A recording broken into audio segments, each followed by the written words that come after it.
Kodim 1425 Jeneponto yang berada di bawah Korem 141, Totdopuli Kodam 14 Hasanuddin, berhasil meraih 3 piagam penghargaan dalam Lomba Karya Jurnalistik, LKJ. Piagam penghargaan itu diraih dalam program TNI Manunggal Membangun Desa, TMMD, ke-122 tahun 2024.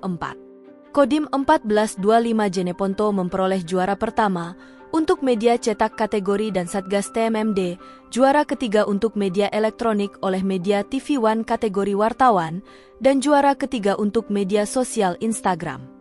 Piagam dan tropi penghargaan diterima oleh Komandan Kodim 1425 Jeneponto, Letkol Infantri Muhammad Amin, bersama wartawan Andi Wahyudi, di Aula AH Nasution Mabes Angkatan Darat, Jakarta pada Kamis, 5 Desember 2024. Letkol Amin menyampaikan, keberhasilan ini merupakan hasil kerjasama antara berbagai pihak yang terlibat dalam program TMMD di Kabupaten Jeneponto. Ia juga menyampaikan terima kasih kepada seluruh anggota Satgas, masyarakat, wartawan, serta stakeholder yang telah mendukung.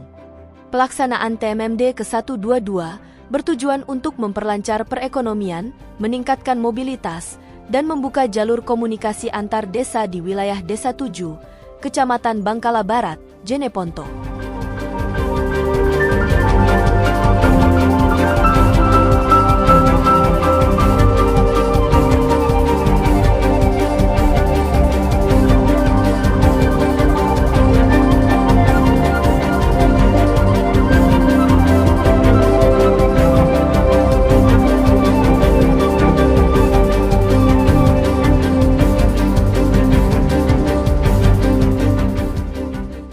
Download Tribun X sekarang, menghadirkan lokal menjadi Indonesia.